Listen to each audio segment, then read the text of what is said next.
through the next 5 years. Ladies and gentlemen, without further ado, I want to introduce to you a speaker to the stage who shows you the talent and the depth of talent that our party has. The talent that we, the BLP, brings to you and that you have so embraced over the years. And the likes of Mia Mottley. She's going to come to the stage to you to endorse the plans of the Barbados Labour Party to bring us forward and bring us a better tomorrow in 2013 and beyond. Mia, we welcome you to the stage.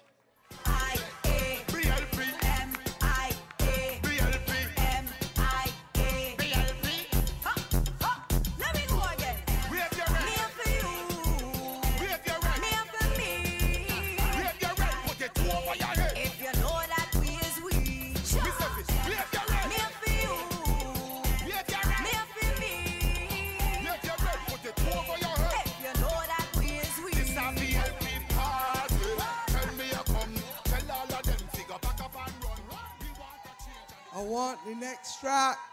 I want the next track, DJ. Tell me what you want. Tell me what you want. Tell me what you want. Tell me what you want. Tell me if you want lower like bills. Tell me if you want lower food costs. Where is he in good in that joke? Where is he? Where is he in good in that jail?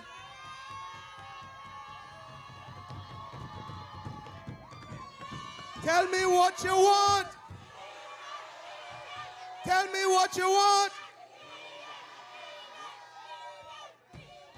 Ladies and gentlemen, I want you to, on the 21st of February, vote into Parliament one of the hardest working candidates that I have ever seen in almost 20 years of public life. Take care. I really do. But I can see the energy of this meeting already. But we got some serious business too to talk about. And the flu trying to hold me down, but I am going to fight it just like how I am going to fight this election. And it is really because in the last few months, but in particular in the last few weeks, the Democratic Labour Party has engaged in a level of storytelling and fibs that need to be called out. And I am here tonight to call out the Democratic Labour Party for the untruths and for the deception and for the propaganda, because the people of Barbados must be able to fight this election and show them that Errol Barrow and Tom Adams and Grantley Adams did not invest in our education for you to take us as fools and idiots. But we have a brain, and we can read for ourselves, and we can understand for ourselves, and we can therefore know when you are trying to create and perpetrate falsehoods as a party against the Barbados Labour Party. And today, the Democratic Labour Party took their propaganda from the platform and from the streets and the shops and tried to elevate it to a newspaper ad, trying to talk about what they want you to believe is the plan of the Barbados Labour Party. Now, they can't talk for the Barbados Labour Party, so let me get that straight now. They cannot. But when they speak, you have some questions to ask them. And you have to ask them, are you talking on the right side or are you talking on the left side of your mouth? Because when you talk on the left side of your mouth now in the campaign, You're talking different from how you talk on the right side of your mouth. And what am I talking about? They have come telling you and trying to foist the concept that because Barbados is in such dire financial straits, that the Barbados Labour Party wants to send home people. Nonsense, lie, damn lie, damn lie. And I want to address it because they feel that because the Barbados Labour Party has been honest in telling you that we face serious problems as a country, and because they have been incompetent to resolve those serious problems, that they believe that the only way they can be resolved is by sending home people in this country. And we have said to you, we have not fooled anybody. We have said to you that we have problems. And I want first tonight to contextualize those problems.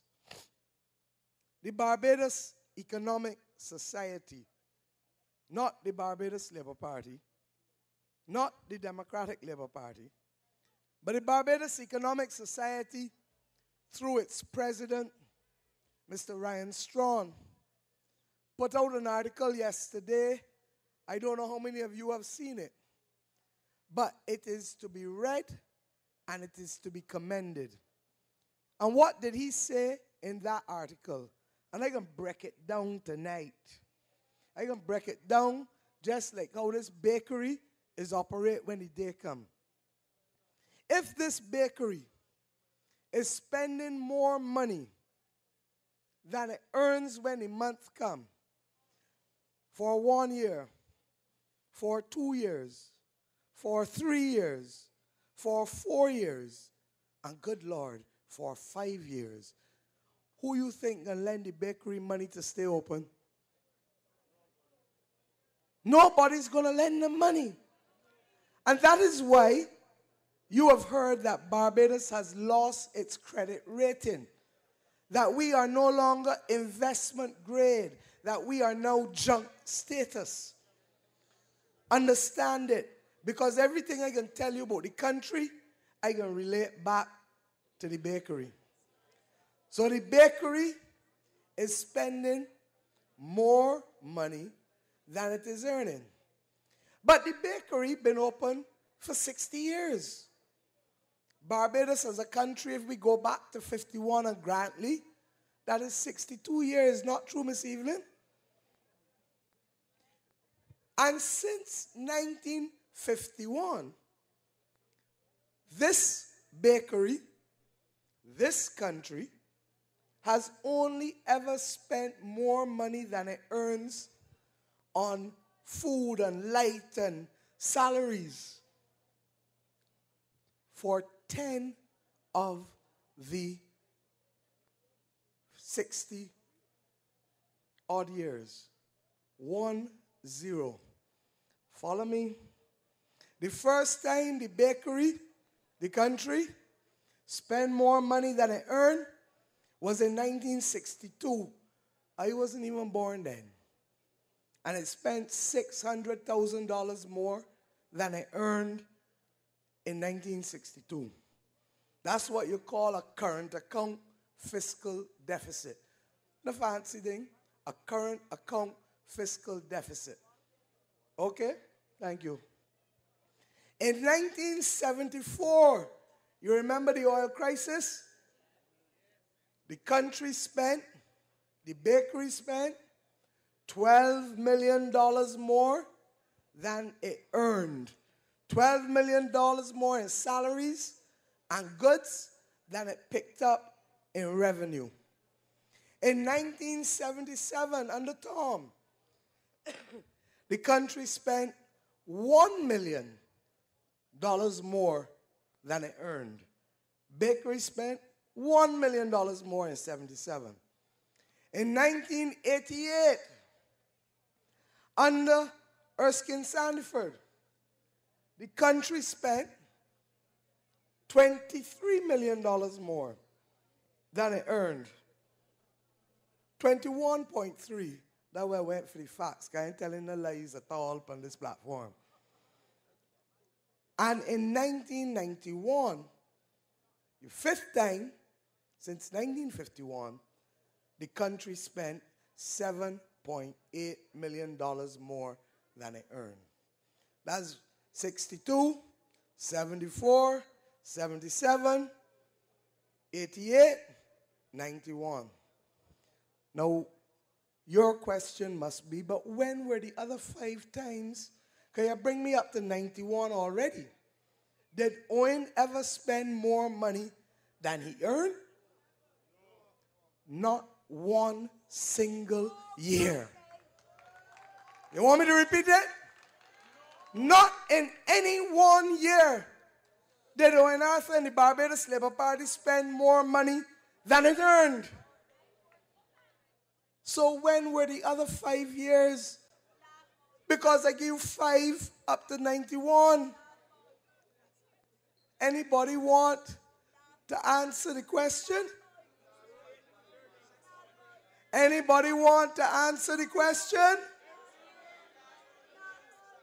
2008, 2000 and, can't hear you, 2000 and, 2000 and, 2000 and, you understand that this government can now go in the Guinness Book of World Records for 5 straight years. They have spent more money on everything than they earn in taxes and revenue. If this bakery did it, winner would be coming to Whitehall to buy bread tomorrow. They would have to shut down. But you know how much they spent? I tell you, 600,000. I tell you, 1974, 12 million. I tell you, 1977, 1 million. M for Mia, M for million. I tell you, 1988, 21.3. 1991, 7.8. You realize I am millions all the time. Do you know, and remember this, that over the last 5 years, this government has spent $1.744 billion more than it has earned. Now I could come here and keep making a lot of mock sport tonight.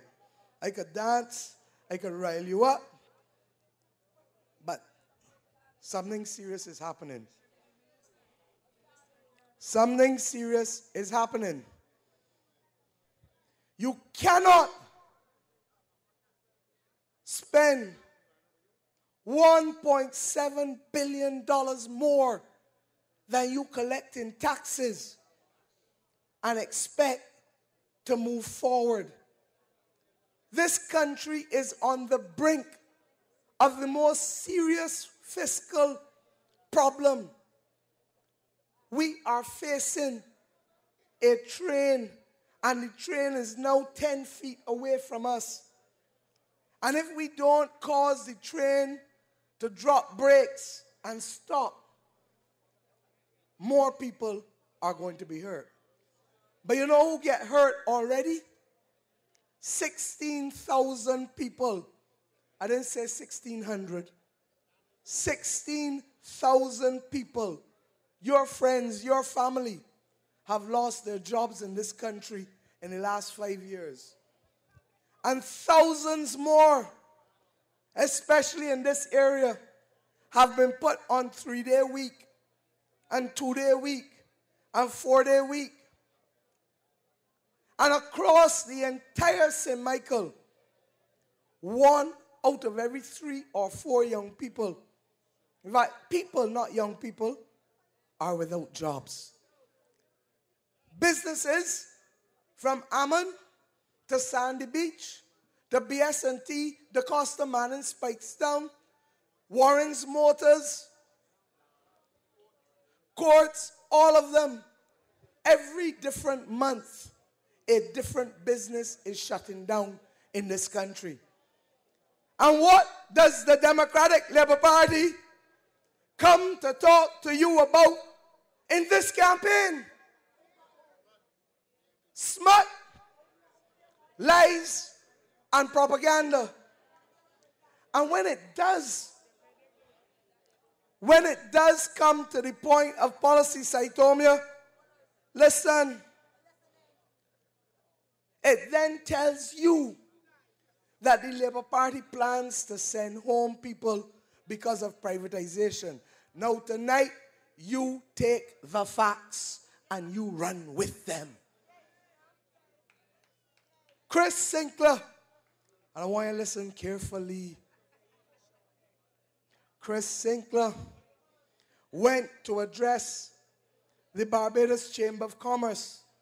He didn't go as Chris Sinclair, Member of Parliament. He didn't go as Chris Sinclair, born in Deacons. He went as Chris Sinclair, Minister of Finance of the government of Barbados, as sworn in under the oath delivered by His Excellency, the Governor General. Do you understand where I'm coming from? And he stood up before the body that represents all of the businesses in Barbados.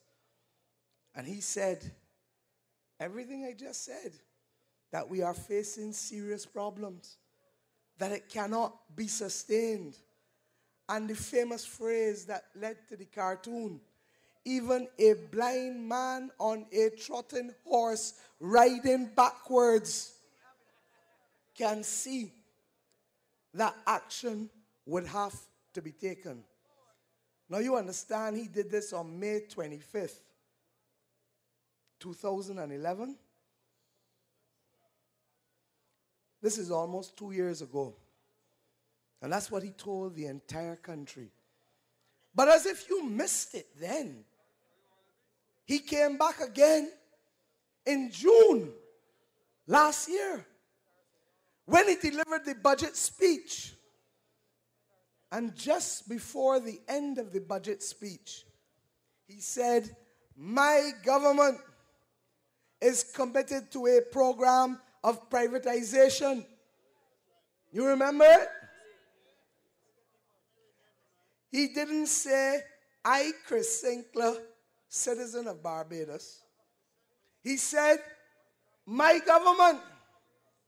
And do you know how a minister of finance can deliver a budget? He can't just write it and come in there and talk. He has to go to the cabinet. And the cabinet has to say, the cabinet doesn't vote, but the cabinet has to say, yes, we agree, no, we disagree, or we would like these changes. You understand what I'm saying? He comes to the floor of the House with the blessings of the Prime Minister and the Cabinet of Barbados. And he tells you, we are going to sell Barbados National Terminals Company Limited. He tells you, we are going to sell 30%, you remember, in the airport and the seaport.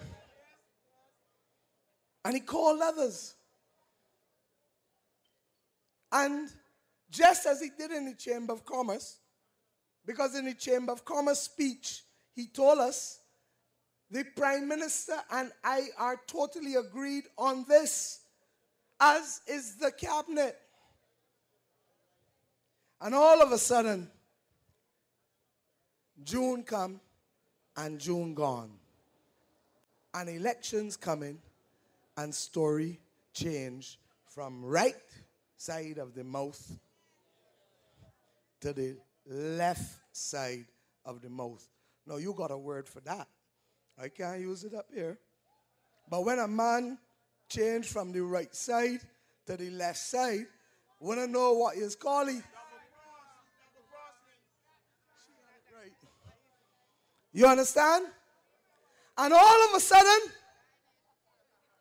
when the Barbados Labour Party did the responsible thing and said, look, we have problems.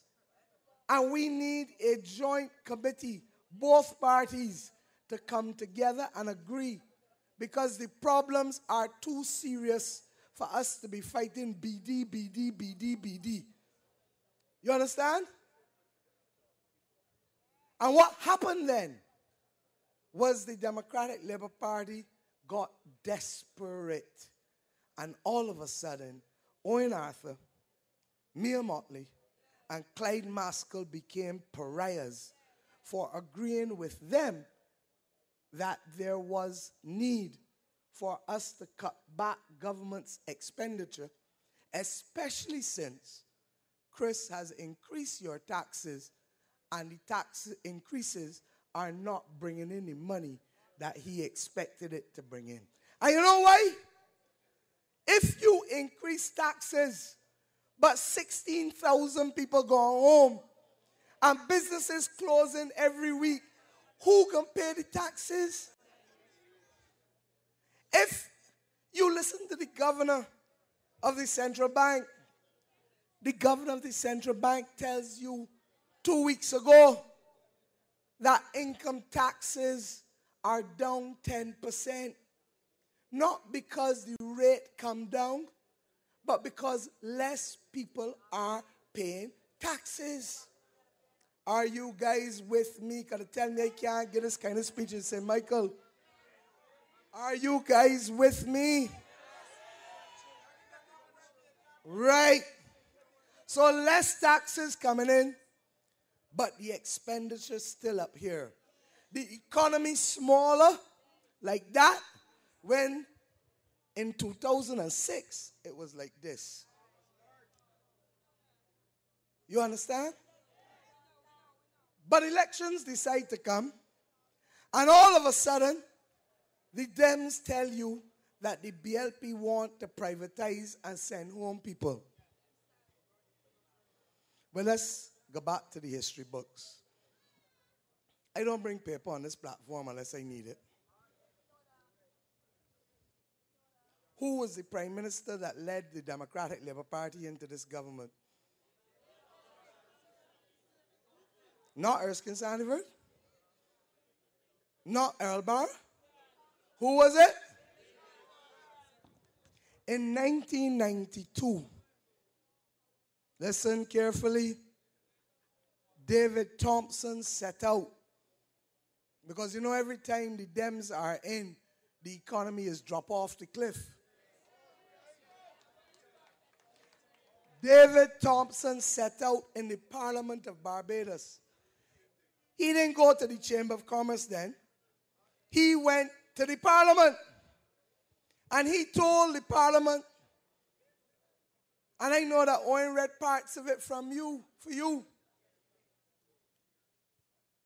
that this privatization program, I just want the first paragraph, a policy of privatizing state-owned enterprises is a major component of the measures which my government is implementing to stabilize the economy and lay the foundation for future economic growth.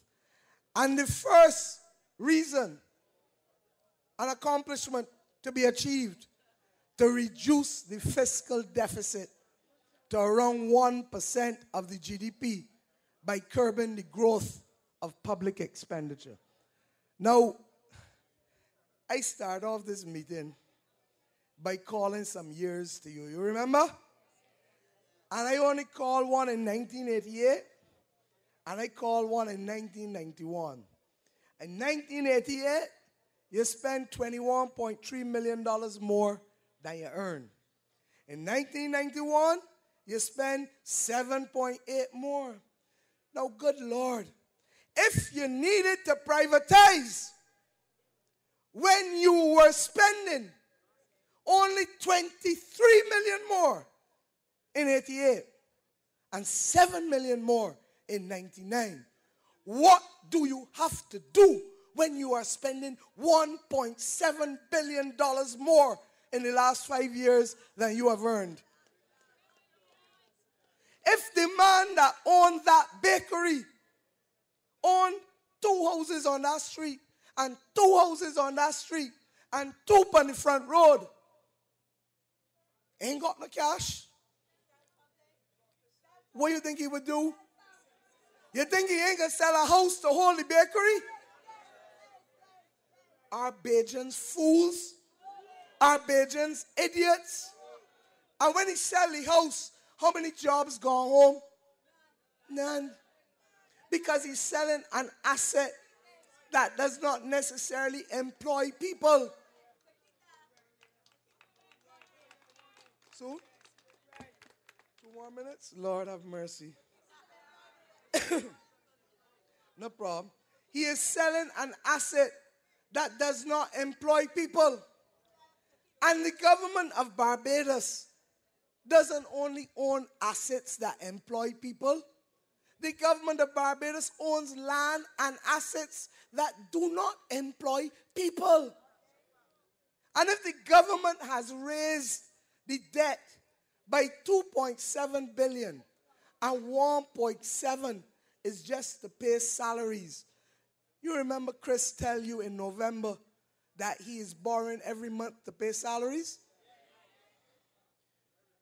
You mean to tell me that we don't have the creativity as a people to have a discussion that we have a problem? The man who owns the bakery got a wife and 2 adult children. And he calls all of them into the drawing room Sunday morning after church. He said, family, this is the position. For 5 years, I've been borrowing every month to pay my bills in that bakery. I have 6 houses. If I sell 1 or 2 houses, if I sell 1, I might just make it out. But if I sell 2, I give myself some extra money to pump back into the bakery so it can earn more than I am now earning and spending when the month comes. You hear what I said? The man don't take the decision alone. He calls in the family. The government, the new Barbados Labour Party government, calls in the people of Barbados, and we level with you. We tell you the truth, and we tell you, let us talk, let us reason, let us build back our country, let us put our people back to work, let us bring back down the prices. Let us put some money back into people's pockets, because the only way this economy will grow, the only way government will collect more taxes is if people take piece of change and spend it. And if we have to build some buildings, what does a construction man do on a Friday? He going into a shop and he's spending money. And if he's a good father, he holding half the money and giving the children mother. And she going into Popular and Carlton. And she better keep going there because it costs you less. Really need to examine themselves. And when she goes in there and he goes in the shop, who supplies them? Brydens, Stokes and Bino, SBI. All of a sudden they need more merchants, distributors, marketers. And when they start to need more, then others start to spend money. This is part 1 of this story. And I will repeat it because I will not go on the back foot for a bunch of people in a party who believe that the only way to keep their head above water is to tell lies when they know that that is exactly what they have told the country, the private sector, and every other international agency. And you know what fears me? What I fear is that if, God forbid, they were ever to get back in, the people of Barbados would ever face the ultimate deception from them. So I ask you tonight, just as I started, tell me, I beg you, tell me what you want. Do you want the truth or do you want deception? Do you want the Barbados Labour Party or do you want the Democratic Labour Party? Tell me what you want. Good night, God bless, and vote for Ian Goodenedgel. Want them. Not them again.